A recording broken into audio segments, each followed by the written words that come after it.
Welcome back, everybody, to another episode of Candidly with Coffee. Welcome back.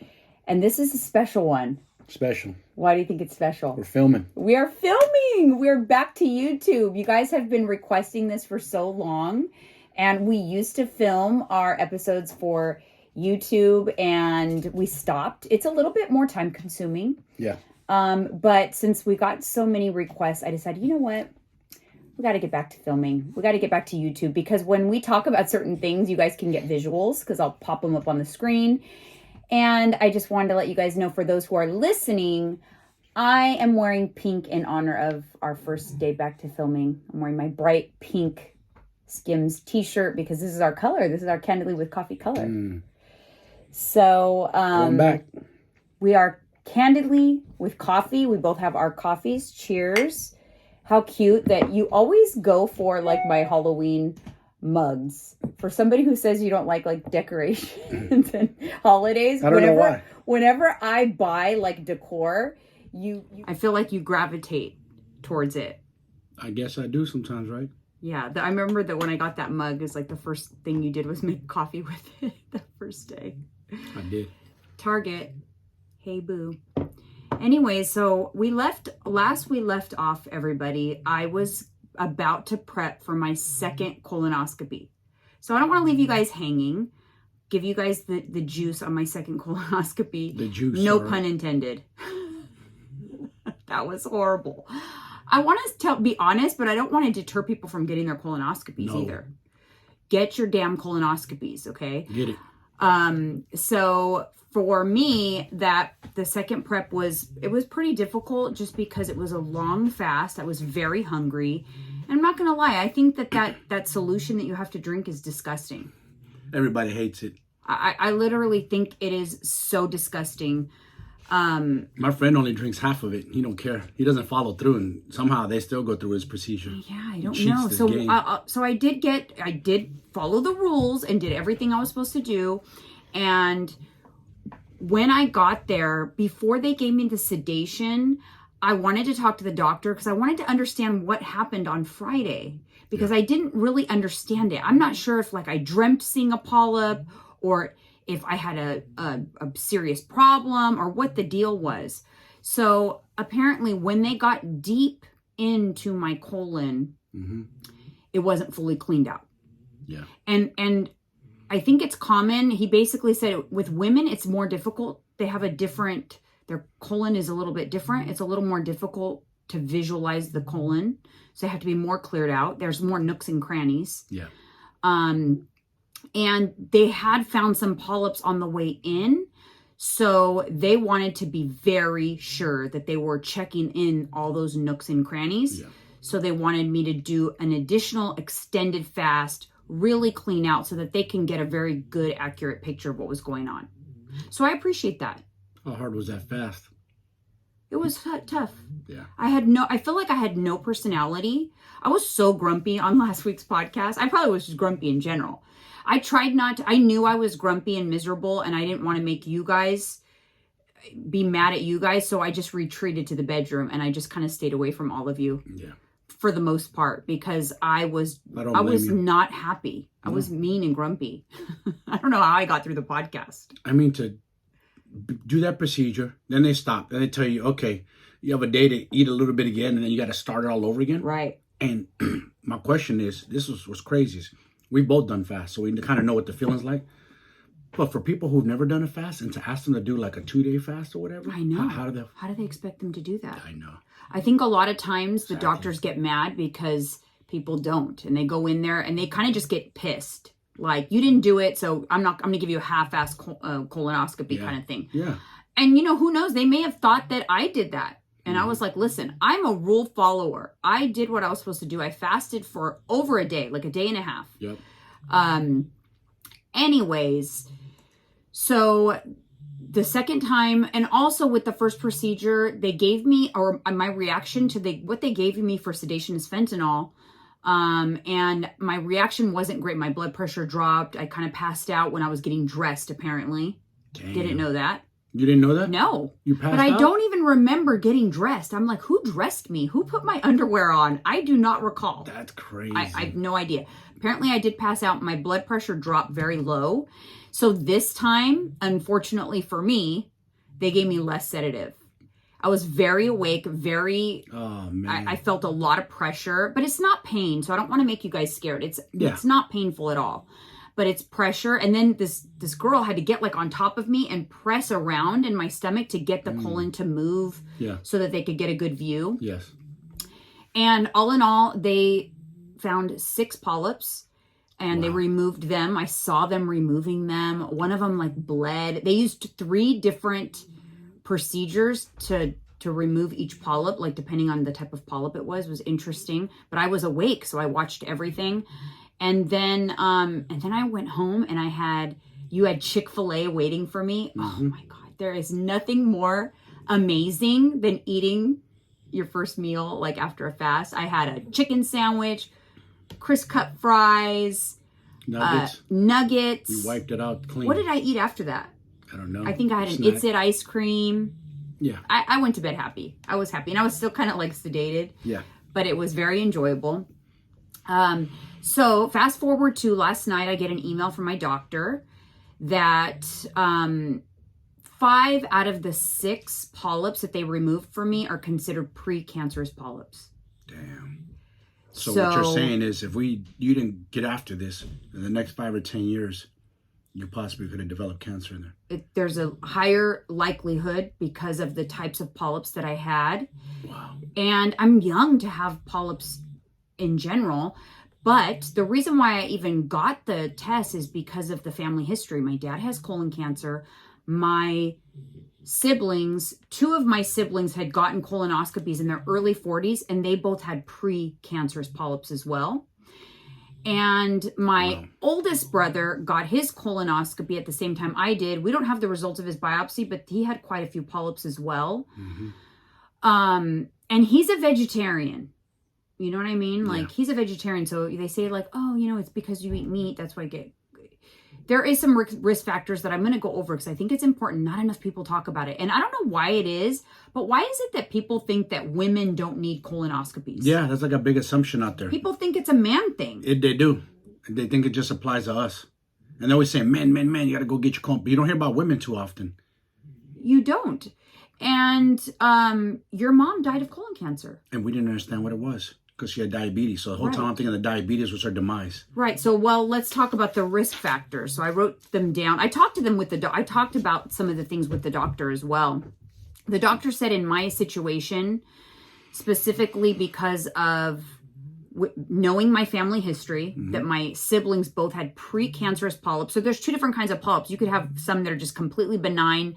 Less than 1% chance of ever turning into colon cancer. And then you've got these types of polyps which have a much higher chance as they grow bigger to turn into colon cancer. And so we all had those earlier than is to be expected because when you're elderly, a lot of elderly people will get polyps regardless. Yeah. And then obviously with my dad's history of colon cancer, and my dad always got his colonoscopies and he always had polyps as well. Starting at 50. Dang. So at least you know this. So sometimes it's hereditary. So there's not a lot you can do. But because all of the other risk factors I've mitigated, right? So some of the things that they say to avoid colon cancer, eat a diet that's high in fiber. So for women, 25 grams daily. For men, 20 grams daily. Limit alcohol, exercise, maintain a healthy weight. Don't smoke. Drink plenty of water. Those are all the things. And to be honest, those are all the things you can do to mitigate many diseases. Many. Not just this, many. Some of the contributing risk factors to increase your risk of colon cancer are obviously outside of that are diabetes and what else? Diabetes. And obviously, what the other things I named, if you're overweight, it increases your chance. If you don't exercise and you're sedentary, it increases your chance. So there's all of those things. And yet, I checked all the boxes, but here I could have still ended up with colon cancer. Because you could have assumed, like, wait, I'm fit, I'm lean. Looking at you, you look like a fit person. Right. Doesn't look like you would have it, but you can't assume. It just goes to you cannot assume. You cannot assume. Now they're saying the new age to get a colonoscopy is 45. Not all insurance will cover you at 45. It depends on if you have some of those other risk factors. To be honest, I would have been a no. They would have said no to me at 45 because I'm not a smoker. I don't have diabetes. I exercise. I maintain a healthy weight. So they would have said, oh, you don't have anything to worry about. But for me, they approved it because of my family history. Yes. Me too. Same. So that is why I got mine approved. So you have to be your own advocate. Actually, didn't they just change the age from 50 to 45 to men? Yeah, but 45 for a reason. Yes. Not just everybody across the board. It's an expensive procedure. Yes. My brother had it done, and he's younger than me. He had polyps too. He did have polyps? Yes. Do you know if his were precancer? I don't. I need to ask him that. Interesting. I don't. But I need to tell the rest of my siblings, y'all got to get on top of this. Don't mess around. Because your mom was young. Yes. Not only was 65. she, but your mom had all of the things. All the things. All the things. All the things you don't have, except the alcohol and smoking, but sedentary, obesity. Overweight, diabetes. And not getting her checks. Nope. So she had all of the risk factors there for colon cancer. If somebody had told her, hey, if I would have known about this when she was 50, I'd be like, Mom, go get your colonoscopy done. You know, and my dad said, wow, like me getting sick is going to probably save my kids. And he's right. I'm going to tell you right now, I'll be completely honest. I had no intentions of ever getting a colonoscopy. It was not on my radar. I'm thinking, okay, I need a mammogram. I need a cervical cancer screening. Yes. I never thought I was going to go get a colonoscopy. I just thought, oh, that's the last thing. I'm regular. I kind of also thought it was more of a man thing. My mom never once got a colonoscopy. My dad, she used to joke saying he likes to go in there and have them stick that thing up his butt. That thing up his butt saved him. I'm sure he could have died years ago. Because he did get polyps removed several times over the years. Yeah. And the reason why he has colon cancer is because they refused him his colonoscopies. They stopped. They had a protocol at Kaiser that once you're 75, no more colonoscopies. Is that ridiculous? Yes, that's pretty fucked up. Excuse my French. And he's mad about it. I bet he would. Yeah, he's mad. He's angry because he asked for colonoscopy. He asked for one in 2020. I have access to his medical records, so I saw that he was denied. And then he asked for one again after my mom passed away. So I requested it. We were denied. Wow. And then he, come to find out, he had a very large mass in his colon. I want to consult an attorney on this. It's just crazy. You have to be your own health advocate, and you have to really be in tune with your body. Like, know at the different decades, like as you enter your 40s, know what you should probably be paying attention to in your 40s. Different ball game. Pay attention. Like I'm in my 40s, so I know, okay, so I'm going to pay attention to signs of perimenopause, but I'm going to make sure that everything seems normal.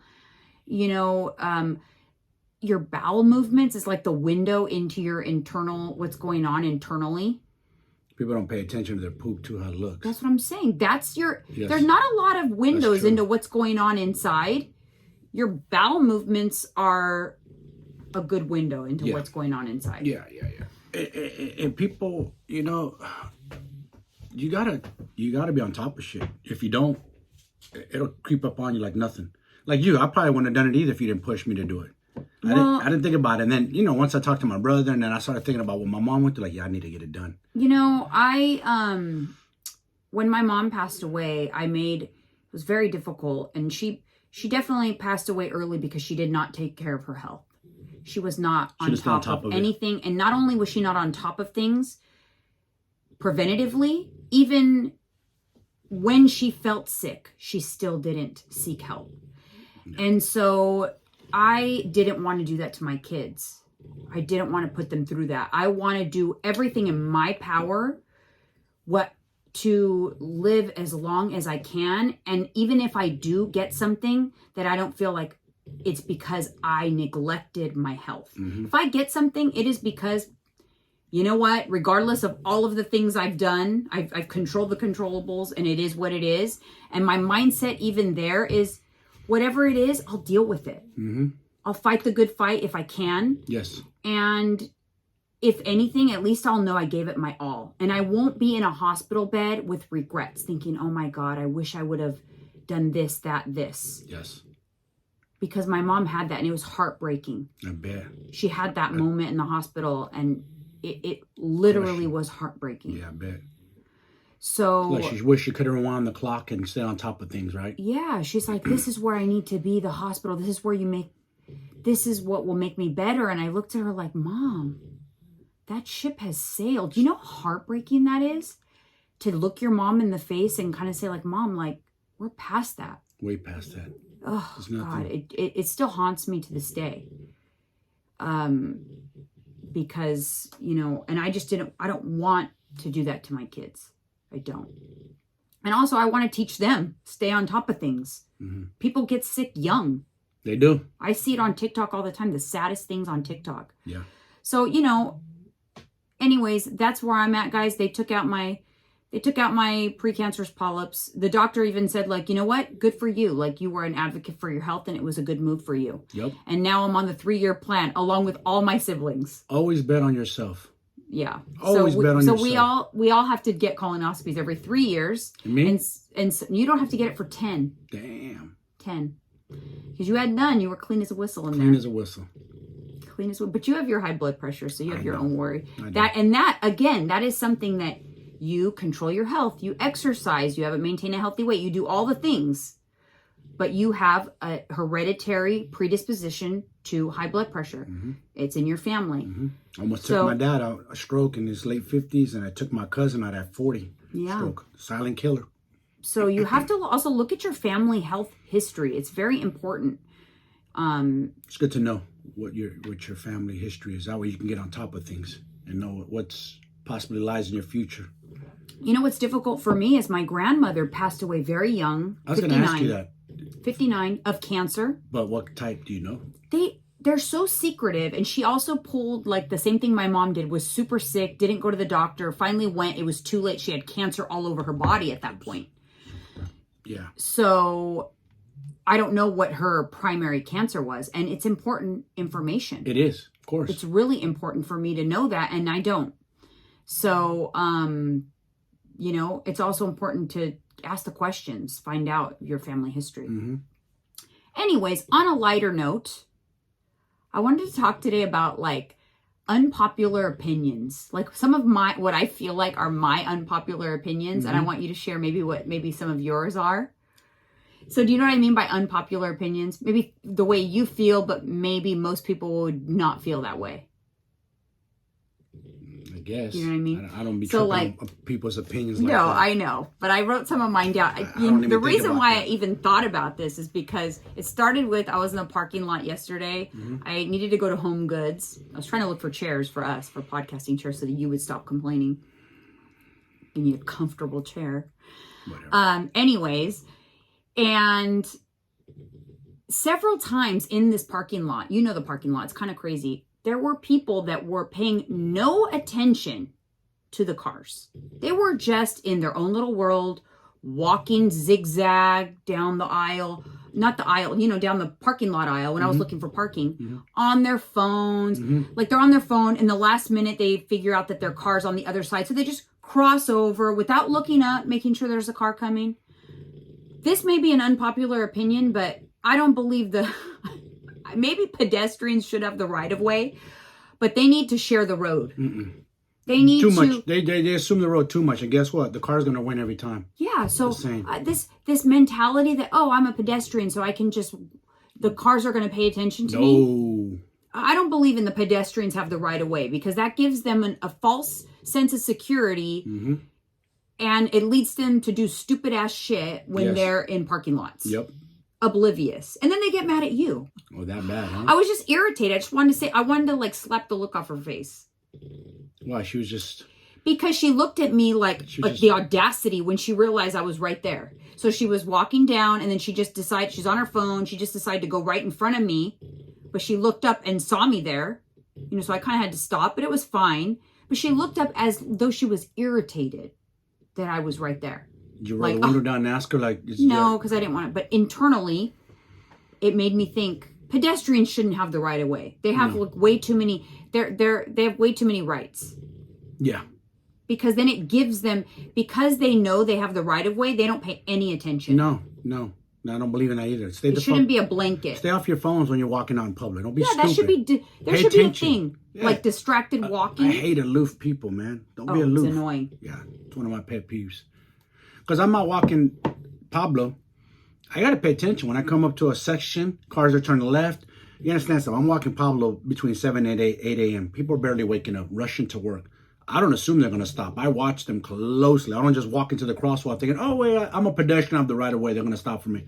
Hell no. There's a few times where they looked up at the last second and I looking at them, watching them like, they're not paying attention. Well, remember you used to say we used to carry a rock sometimes? Dude. To like throw a rock to get them to pay attention if they weren't? Yeah. A lot of times they just, other cars especially, but it's just, you have to be I think both parties are equally responsible. Yes. Both. Is my thing. Because I think that when you have the notion that pedestrians have the right of way, they take advantage of that. And listen, I'm a pedestrian sometimes too. But you have to pay attention. And don't just assume, oh, well, I have the right of way, so I'm just going to cross. There's no crosswalk. I'm going to walk diagonal. Or like in this parking lot, I had multiple situations in the same attempt of trying to find parking. Like if you're walking in a parking lot, why do you have to walk down the middle? All the time they do that. Why are you in the center? Move the shit out the way. Move over. People want trying to drive by and go. Because I can drive and you can walk and we can both do it together. Yes. Without hitting each other. Yes.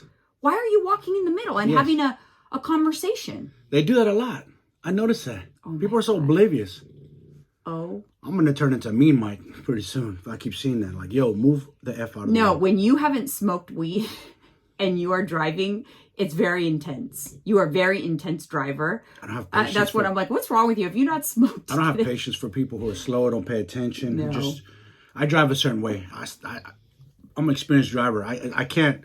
It's hard to share the road with people who are not experienced and are scared. Look behind the wheel and they're like petrified. Like, why are you driving? You look petrified. Yeah. I'm not going to throw nothing out there whose people are, but they're just scary ass drivers, and they get something. Just people nerves. It's like they don't have self-confidence with their driving skills. Yes, so they make me nervous. They're overly cautious, and more likely to get in a car accident. Yes, always. Because they just overthink everything. They're too scared, too nervous, and not relaxed. You should be relaxed when you're behind the wheel. It should be like second nature. Okay, so my next unpopular opinion, because I went to Home Goods, and listen, I love Home Goods, but I never go to Home Goods without a purpose. I have a purpose when I go there. I'm looking for something specific that I need to get that is a need, not a want. Yes. But I was walking around the aisles. I have two pet peeves at Home Goods. Number one, why did these people need carts full of shit from Home Goods? Like carts full. Like it's Halloween. I get it. I have a few Halloween decor items. Do you really need bathroom soap dispensers that are Halloween, and bathroom towels and kitchen towels?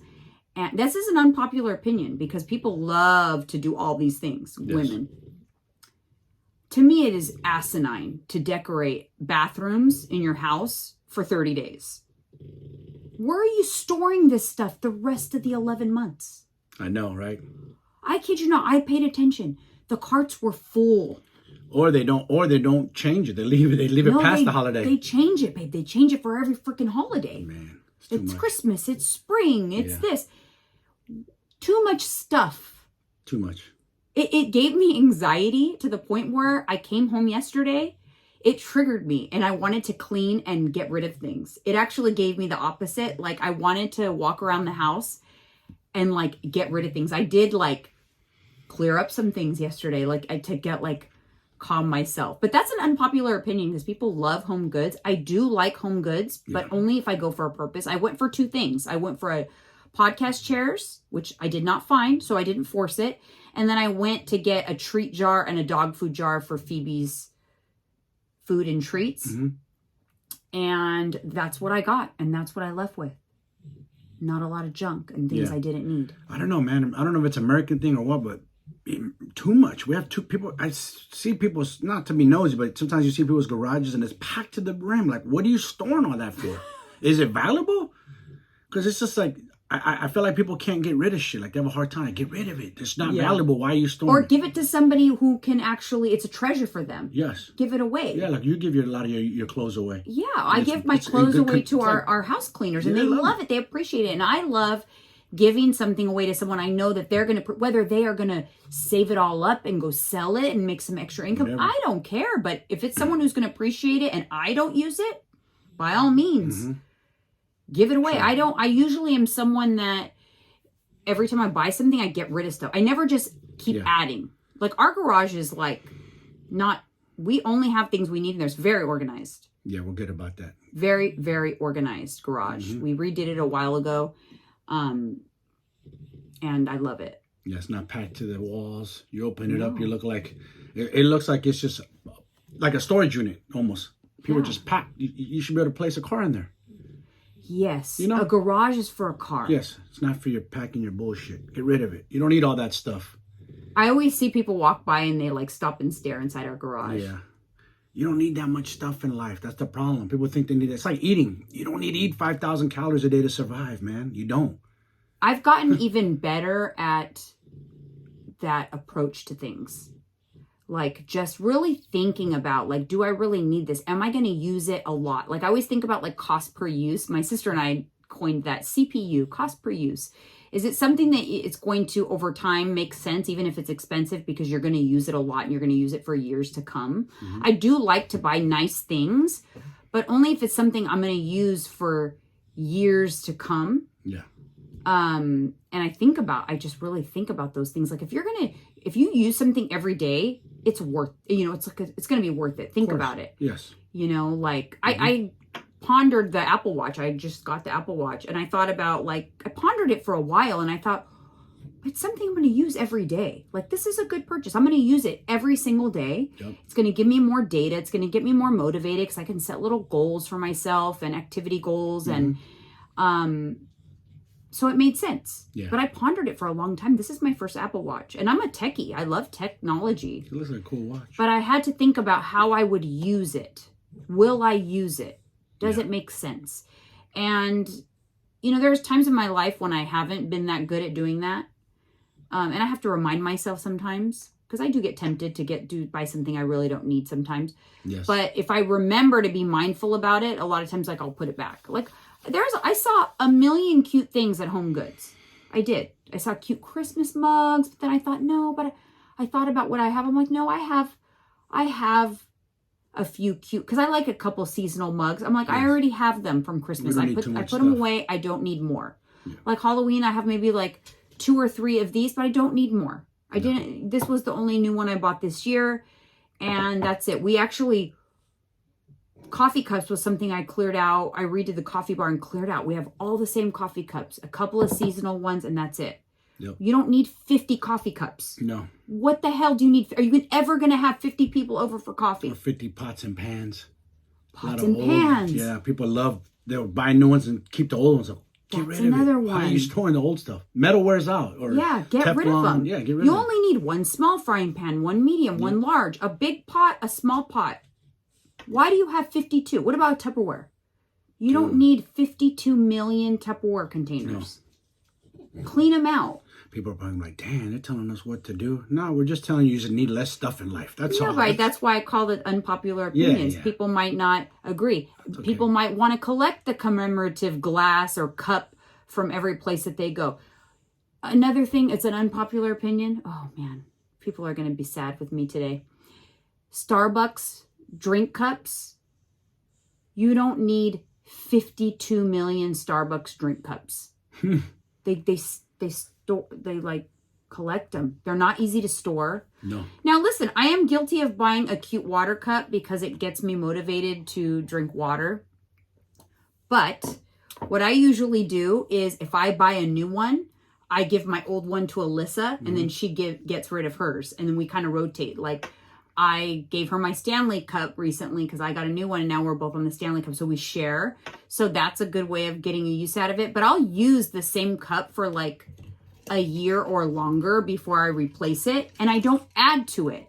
So if I get a new cup, I don't now have 2 cups and then 3 cups and then 4 cups. I give away my old one and I start using the new one. Yeah. Because we don't need 52 million water cups. Starts and you got nowhere to store them. Storing them? And they start overflowing. And then you're trying to find room in the garage. No, that's how the mess begins. That's people's problem. Get rid of your old stuff, or do a garage sale. You never know. You might make some money. Get a garage sale. Why not? Garage sales they'll make nice. money to go buy more stuff. I guess. There are a lot of pack rats. I don't know if other countries are this way, but we do have a lot of pack rats in the U.S. People buy too much stuff here. Too much stuff. We're Consumerism. Over consumers here. I don't think other nations are that way. Like, I don't know the culture, but I kind of know it's like, I'll make an example, like the Spanish culture. They like to work late, take their siestas, and go out at night and have dinner. Their time zone's different. They like to rely on minimal living. They don't really care for cars. They work not to kill themselves, but work to enjoy life. Different. Yeah, it's very different. Here we work hard, overtime, hard, extra hours, businesses, because we want more, bigger, more. And that's okay. Nothing wrong with that. Nothing wrong with success, but you don't need a lot of stuff in life. You don't. No, you don't. And even for me, you guys, if you see, obviously, like I'm a little contradicting here, right? Because I'm an influencer and I share things that I buy frequently. But I always use the things that I buy. It's something that I'm going to use. It is something that I need, or it's a refill, or it is coming in and other things are going out. Yeah. I'm always rotating. I don't add to. I don't have a lot of stuff. It doesn't mean I don't buy a lot of stuff, but I'm always kind of like rotating things out. And it is part of my job. But I don't over accumulate things. Yeah. I really don't. And I know that's not a very popular opinion. And here's the next one for ladies out there, makeup. People will buy makeup over, like, I don't understand why they need to buy so much makeup when if you get a compact, like a makeup, it'll last at least 6 months. So why do you have 50 million compacts, or why do you need 25 blushes? And the mess 52 lipsticks, and I don't get it. Like, I don't get, my makeup all fits in one little drawer. Actually, I use still use that same makeup. It's up here. I use the same. I can fit my makeup into one compact. I only buy another one when that one runs out, and at that point, like, say I have a setting powder, I use the Charlotte Tilbury setting powder. Or the Laura Mercier. I have 2 setting powders, one for under eye, one for my face. I've had them for a really long time. Expiration, I don't pay any attention to that. To me, it works just fine. What's the worst that's going to happen to a setting powder? I've had my Laura Mercier, it's $50 or something like that, setting powder for years probably, I have to admit. Damn. But a lot of women overbuy makeup. Yes, they do. Way overbuy. And they make huge messes. Oh my God, they leave it everywhere. Like, they don't put it away. Like, you're good at putting yours away, at least, after Have you're you done. ever seen my makeup out? Ever. I never understood that about women. Like, why do you, like me, I shave, right? Might make a little mess with the hair, the clippers, but I clean it all up. Clean my sink, clean my hair, put my clippers away. I don't leave a mess. You are an anomaly, though. I guess. You are very clean, and it's nice for me. A lot of dudes aren't clean? No. No disrespect to my ex-husband. We actually, we're friends. So, but I could literally like know exactly what his day was like because he left a trail. It's like he'd walk in the door, he'd step out of his pants, socks would be there, then he would get some ice cream and the ice cream scoop would be out, the cabinet. I could like trace exactly what he did because he would leave everything ajar and moved and open. I don't understand how people can't put their shit away. And it used to drive him crazy because I was anal, and it drove me crazy because he was messy, and we fought all the time about little stupid bickery things like that. Yeah. Whereas you and I, we don't bicker a whole lot. No. Like that kind of stuff because we're on the same page. Because it's BS. It takes a second to clean up after yourself. Stop being lazy. You know what I'm saying? Put your shit away.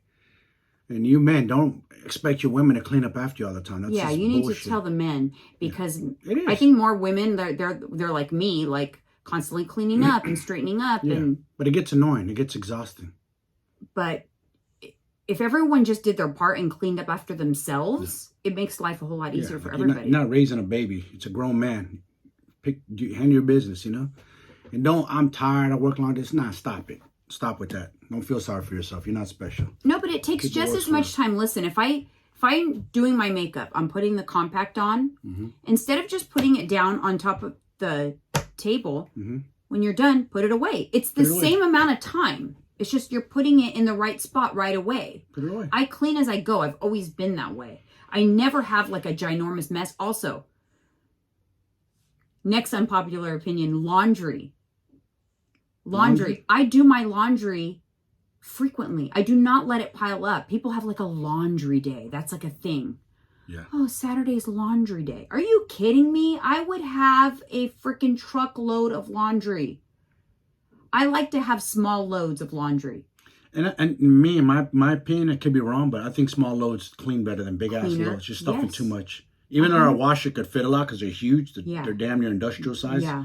I don't think it's, it's better to do smaller loads. This is my opinion. We work out a lot, so we have to do a lot of laundry. You do. Yeah, we do. I have a full, and like clothes. My workout outfit is pants, socks, a sports bra, a zippy, and then sometimes even an overcoat on top of that, a beanie. It's a lot of stuff, and that's 5 days a week. Then I have whatever I shower and change into. So then there's that outfit, and then there's my pajamas. Yeah. It's a lot of clothes. But I have a small laundry basket here in my closet, and it's when it fills, I do a load.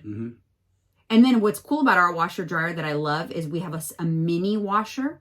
That's so cool. I use it all the time. That little one, because I only have a few things in whites, or I have a few brights. So I wash my brights together. Yes. So like 2 times a week, I have a small main load and like a small brights or whites load. I do them at the same time, and I'm done with my laundry in like an hour and a half.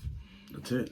Fold it and put it away. And it's like not overwhelming. You don't dread it because it's just a few things. Yeah. And so, I have to put my laundry, you know this, because it's probably one of the only things that I don't get triggered or irritated very often, like with you. But if you take my laundry out and like bring it into the room and it's all crumpled up and then I have to fold it cold, I get so angry because I have to fold my laundry warm. It has to be warm. Sense. Yeah, of course. So, you know that now, not to do that. Everybody knows in this house, because if you because sometimes Tyler will take my stuff out of the dryer and then he'll put like a load of clean towels on top of it. So my clothes, my small little load's all crunched and then it's like wrinkly. Yeah. That's no fun. So I take it back out to the garage, put it back in the dryer. Not that much work. Anyways, can you think of any? What are them popular opinions? What do you think of my unpopular opinions? I like them. You agree with everything? Yeah. What's that? Nails. Yeah, I don't like getting my nails done. Oh, that's another one. I don't enjoy it. Oh. I love to have my nails done and my pedicures done. I love to have them done and be put together. I do not like the idle time that it takes to go get it done. I wish I could just go like this and it's done. Yeah. I don't like to do that. Gotcha. So you think that's why a lot of women, probably because they don't like that, they don't get to know? No, they like it. They like it. That's like a self-care, and they enjoy it. It's like a pamper day, and they think oh, it's my nail day. I think they like it. Yeah. That's why I think it's an unpopular opinion that I actually don't. Even pedicures, okay, it's okay, but only 5 minutes of it's really enjoyable. Yeah. You know what I mean? They charge more than ever, and they give you less than ever now for a pedicure. It's expensive. Oh my gosh. It's $100 for my mani-pedi. So for my nails and pedi, including tip, it's $100. After the pandemic, it went up significantly. It used to be $75, $70. So what I did is I stretch it. So instead of every 2 weeks, I go every 3. And I like to go every 2, to be honest. This is 2. And I'm but it's okay. I'm going to wait 1 more week because it's $100. Expensive. Crazy. Everything's getting outrageous, man. How everything is going up. Y'all about to put the America in a poorhouse. You know why? Because I think a lot of places, they're just capitalizing also on the fact that, they can just say inflation. Bullshit. Even if they're not affected, they just are doing a price increase because inflation. It's a fucking goddamn lie. Everybody's hiding behind that inflation shit. Yeah, there is inflation for sure. I mean, some places have to raise their rates because, you got landlords that they're trying to capitalize too and raising the rents and No, yeah, I get getting that. greedy. So it's a domino effect. But guess, at the end of the day, who gets screwed? The consumer, us. Always. Always the consumer. Yeah, so I think that that's probably an unpopular opinion. I don't know. Take a poll. Ask the women how they feel about that. I know. Yeah, maybe I should because I'm not sure how everyone feels about that. I was funny because I was texting Lisa. I was just so irritated that I was at the nail salon that I texted my cousin, like, I'm so irritated that I'm at the nail salon. I hate getting my nails done. She's like, where is this coming from? I'm like, I don't know. I hate the time that it takes out of my day to get my nails done. Crazy. And the place is literally like 5 minutes from our house. It's not like you gotta go. It's around the corner. You used to go way far, remember? I know. And that place used to take forever. I just hate that things that, like, I can't multitask and do multiple things. I'm just a go, go, go kind of person. So I don't like having, like, idle time. Like, getting my hair done is torture.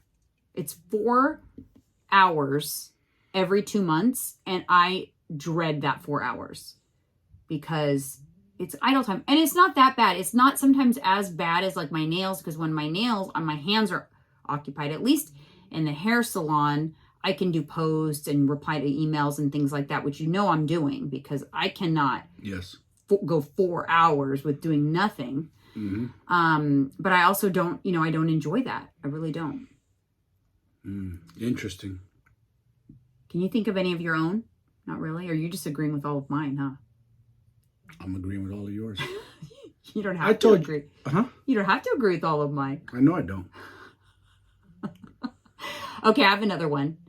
The beach. I don't like the beach. I love to look at the beach. I love to be near water. I love the ocean breeze. I want to be drinking my coffee on the balcony of a beach house, enjoying the ocean and looking how beautiful. I do not want to be on the beach. I don't want to have a beach towel. I don't want sand in my toes, like in my butt crack. I don't want to go in the water and then sand stuck and then it stays in your car for 6 months. I don't want to do any of that. We're both the same way. Even though I grew up in the water. I'm from Frisco, so San Francisco. The beach is overrated in my opinion. Yeah, I grew up going to the beach, the water, but at the end, especially going to the beach, this isn't like there's like, I can remember at a San Francisco beach, there's no wash-off stations, meaning you can't clean yourself off from the sand. So I don't remember how the hell we cleaned ourselves like, it's going to get in your purse. It's going to get in your sandwich when you're trying to eat. Your kids are going to get all dirty. And then they got sand in their cracks. And let's think about this. How clean is the beach? No one ever thinks about that, like the sand and all that. Gross. Think of all the things that are in that sand. I think that they've done that where they've tested sand and found all kinds of bodily fluids and bacterias and all kinds of things. Yeah, we think, oh, it's the beach, it's pretty and this and that, but you don't think about like that part because it's dirty. It's out in the wilderness. Didn't someone borrow your car before and get like sand all over it and it came home with all kinds of sand or something? Yep. Mechanic that worked on my 68 Camaro. This was like, I don't know, 10 plus years ago. He's supposed to be working on my car. And when I got it back, I noticed sand a little bit. I go, this dude took him and his family to the goddamn beach in my car. Can you imagine?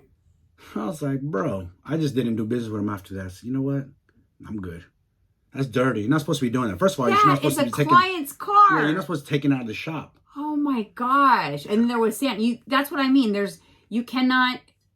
You're going to know you went to the beach because it's going to make a mess. Yes. And to me, it's kind of like, is the joy that you get worth all of the work that you put into it?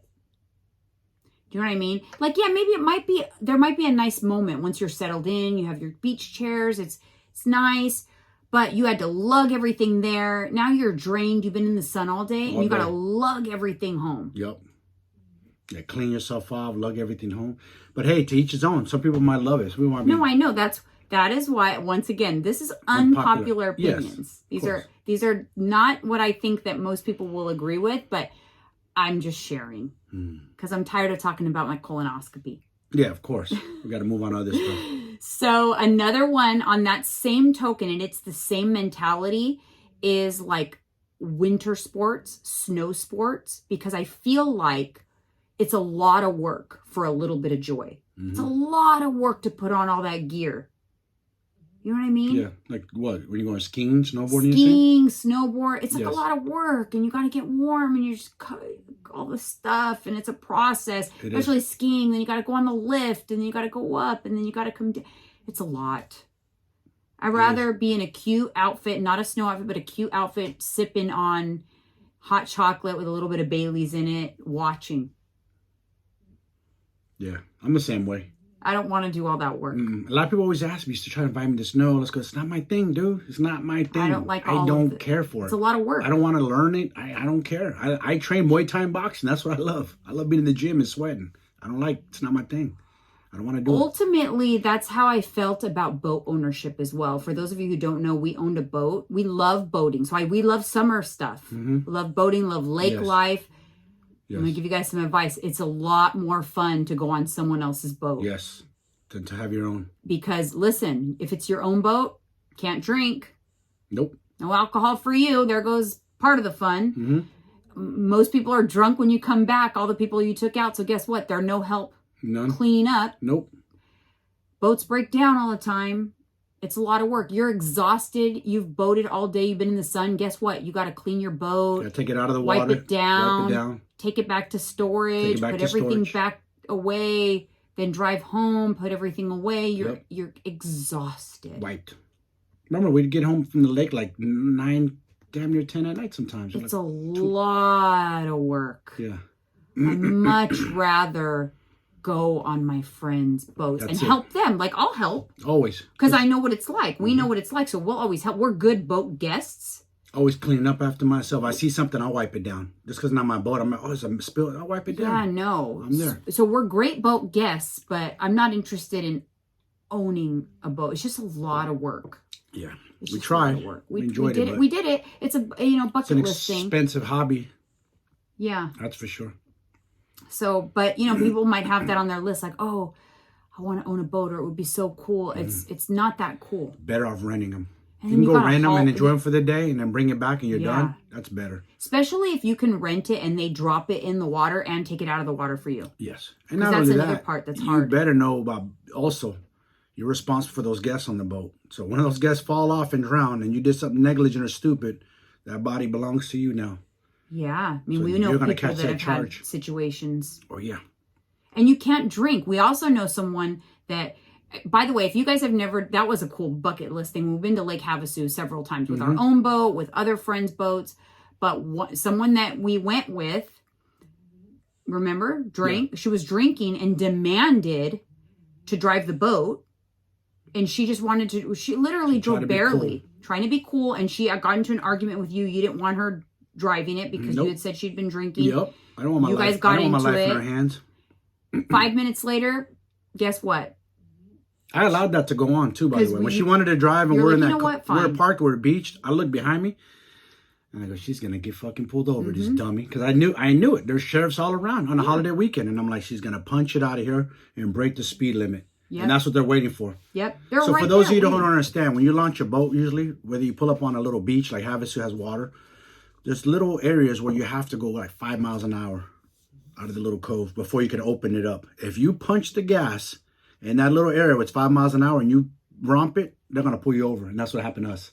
Surrounded us. And they even thought me and the other guy that owned the boat was driving. Remember who was driving the boat? Like we thought yeah, they thought you did a switcheroo or something. And I was like, and this is in Arizona. I'm like, oh, hell no. They're not about to set me up. I'm not taking this. Yeah, and you were my witness. Like, they're not going to stick this on me.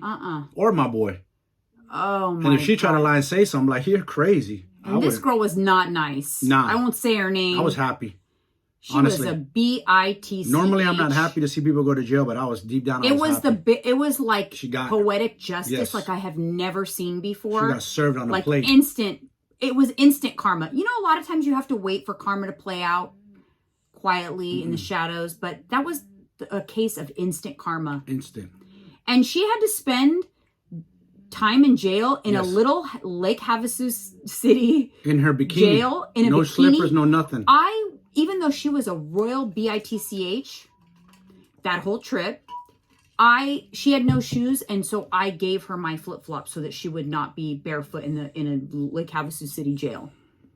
Do you think I ever got a thank you? No. My Juicy Couture flip-flops? Nope. No. I wouldn't even have done that. But I literally, it's like myself, my kindness. Like in the moment, I was like, oh my gosh, I felt bad for her. Because you know where she was going.